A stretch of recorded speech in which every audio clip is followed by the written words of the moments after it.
1995, governo de Jaraguá do Sul dá crédito para que se possa fazer um trabalho no sentido de revitalizar, através do movimento cultural, a cultura dos magiares, que está associado tanto ao povo húngaro como os suábios húngaros. Sidney, você que discorreu sobre a sua dissertação de mestrado sobre esse enfoque temático. O que é que foi o movimento de revitalização da cultura húngara a partir de 1995, tendo como mestre o professor Balduino Raul?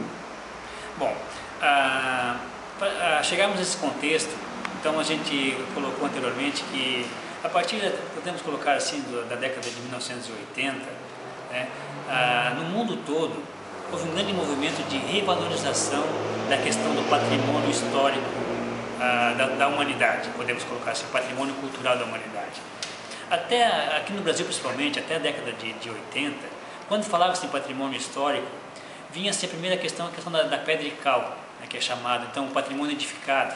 E isso se envolveu durante muitos anos, né? Você fala em patrimônio histórico, se viria a grandes casarios, a construções e a monumentos.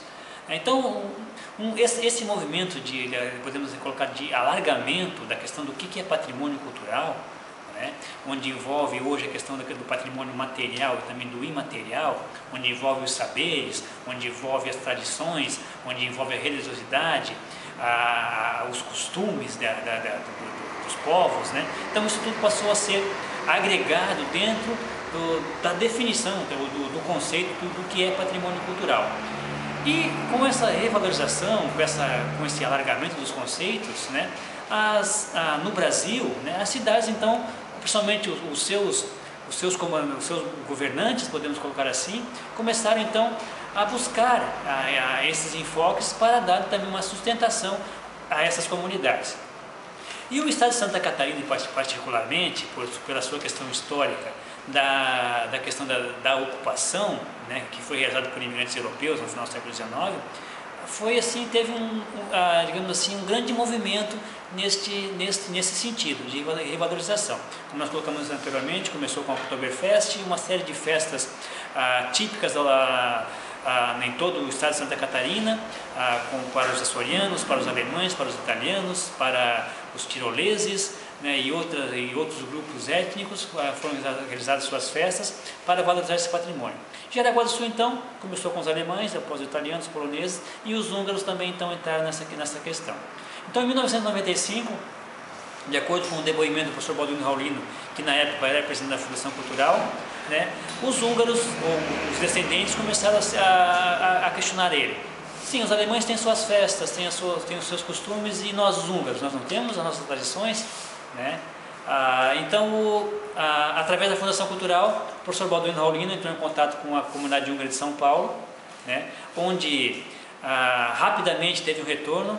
E o carro-chefe desse retorno foi a família Piller, através da senhora Eva Piller, seu esposo Gideon e seu filho Gideon Piller Jr., né, que foram então os que deram o retorno e que começaram então a fazer um trabalho de revalorização desse patrimônio dos húngaros aqui de Jaraguá do Sul.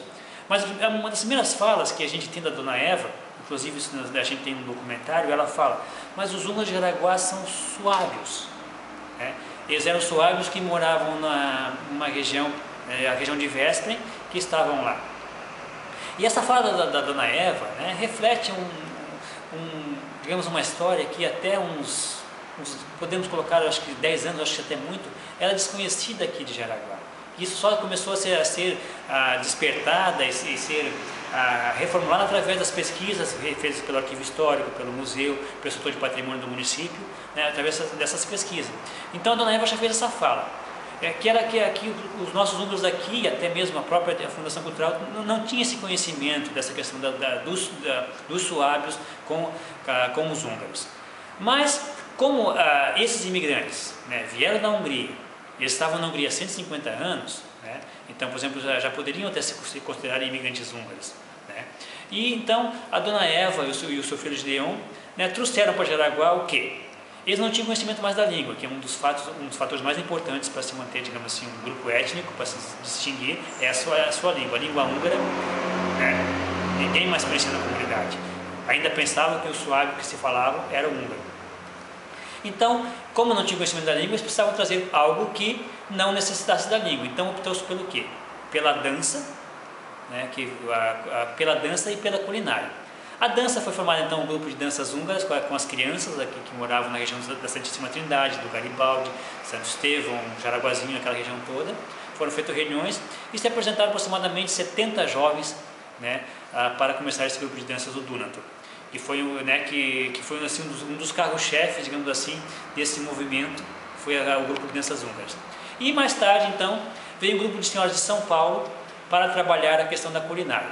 Então eles trabalharam aqui, além do strudel, né, porque nós temos que colocar que o strudel sempre esteve acompanhando a comunidade húngara aqui de Jaraguá, desde a imigração. Então foi algo que não foi readaptado, não foi reinventado, é algo da tradição que já era antiga, não foi uma tradição inventada para eles aqui.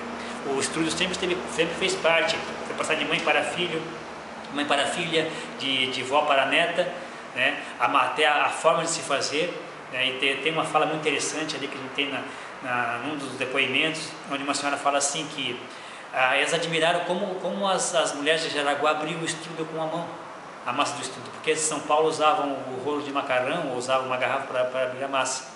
Então, a tradição permaneceu aqui, algo que São Paulo não tinha. E nós temos que fazer uma comparação também. O grupo de São Paulo, a sua grande maioria foi imigrantes pós-Segunda Guerra, né? E era uma comunidade que veio de lá, eles eram urbanos. Eles moravam no centro de Budapeste, moravam em Szeked, grandes cidades da Hungria, moravam em centros urbanos e tinham uma cultura urbana. Os nossos imigrantes, eles eram, né, além do tempo que imigraram em 1190, né, uma época totalmente diferente, eles tinham uma cultura rural. Então podemos colocar assim que foi até não digamos um choque cultural, mas foi uma tradição que trouxemos de São Paulo para cá, algo que não era, digamos assim, do cotidiano dos nossos húngaros aqui de Jaraguá. E isso não tira o crédito do trabalho que foi feito, né? Porque até como colocado pelo professor Dr. João Klug, né, quando a gente fez a defesa da dissertação, ele colocou o seguinte, que o movimento dos húngaros de Jaraguá do Sul a invenção da tradição dos húngaros aqui foi uma invenção que deu certo. Por quê? Permaneceu um grupo de dança, eles têm uma associação húngara hoje atuante, a questão da culinária está muito forte, hoje tem esses movimentos, né, nesse sentido de preservar a história, a comunidade, por exemplo, as igrejas de Santo Estevão, de Santa Cruz, da Santíssima Trindade, de São Pedro, são comunidades fortes que mantêm os seus costumes, né? E essas tradições, então, que o Grupo de São Paulo trouxe, em um trabalho muito bem feito pela Fundação Cultural, pela Associação Húngara de São Paulo, teve resultados altamente positivos. Colocar como exemplo a viagem do grupo daqui à Hungria, o retorno às origens em 2002, né, que foi a primeira viagem, e a segunda viagem em 2007. Isso nós já podemos aí colocar como fruto de um segundo momento da revalorização do patrimônio, que foi a vinda daí dos húngaros da Hungria. Quando veio o professor Bogler para Jaraguá, onde o professor Bogler começou então uma pesquisa aqui para ver o porquê também dessa busca de identidade. O professor Bogler fez um artigo onde ele fala a busca da tradição húngara em Jaraguá, a busca da identidade, onde mais tarde veio uma de suas orientandas, né, para uma tese de doutorado, que é a Katalin Kovacs, que desenvolveu um trabalho também com um grupo de danças daqui. E daí a gente poderia colocar assim, o Gideon Piller buscou as danças da Transdanúbia, que é uma dança mais parecida com as danças austríacas, e que era a dança realmente da região de Veszprém, onde assim dançavam assim, a Transdanúbia, que era as polcas e outros movimentos. A Katalin Kovacs, que além de estudante de antropologia, era uma coreógrafa, ela trouxe mais elementos, podemos colocar assim, nacionais dos húngaros. Ela implantou então com a comunidade aqui a questão do hino da Hungria, a questão do tricolor húngaro, ela trabalhou muito essa questão, a questão das revoluções, né, onde até dos movimentos que eles fazem nas novas danças é uma ópera rock, onde retrata a Revolução de 1848 na Hungria, né? E ela então ela implantou um lado um pouco mais magiar, podemos colocar assim, da cultura realmente húngara. E a dona Eva Piller e o Gideon Piller buscaram mais o lado, então, que é o lado da Transdanúbio, o lado da dança mais suábia, poderíamos colocar assim até suábio húngara, que hoje ainda é muito praticado. Então eles tiveram essa mescla. Então podemos colocar assim, esse movimento começou em 95, ele não parou, ele foi uma constante, né? Foi criado o grupo Dunato, foi criada a Associação Húngara, foi criada a Casa da Cultura Húngara. Teve, por exemplo, muitos intercâmbios feitos pelo grupo daqui em fóruns, né, que ocorreram na Argentina, no Uruguai, em São Paulo, em Brasília. Teve todo esse envolvimento da comunidade. Então, esses jovens, adolescentes que aos 14 anos começaram com as danças, os seus pais incentivando seus avós, hoje são esses jovens que estão à frente da Associação Húngara, né, tocando essa comunidade.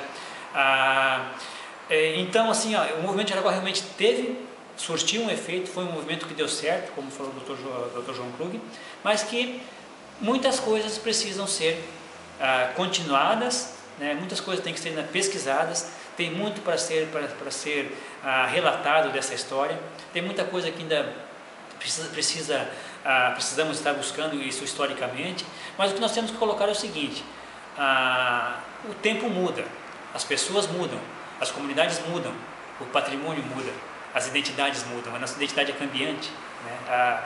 Hoje, digamos assim, esses que estão aqui, que são chamados descendentes dos imigrantes húngaros, né? Hoje são brasileiros, né? São brasileiros que buscam, através da sua história, estar valorizando o seu patrimônio cultural. Então isso que a gente tem que deixar bem claro quando a gente fala em grupos étnicos, quando a gente fala em etnias, que somos todos brasileiros e que o Brasil, né, até como a Hungria, né, que é um caldeirão de raças, o Brasil também é esse caldeirão de raças.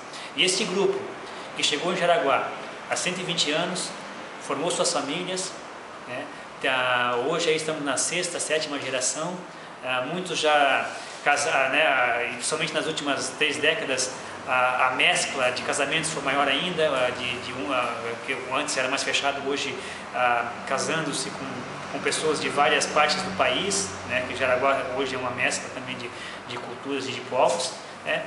Então esses grupos vão se transformando, né, e nós, digamos assim, enquanto trabalhadores da cultura, enquanto historiadores, temos que nos preocupar em estar relatando esses momentos, relatando essas passagens, até para nós entendermos a formação do nosso patrimônio histórico-cultural. Tá certo? Então, muito obrigado.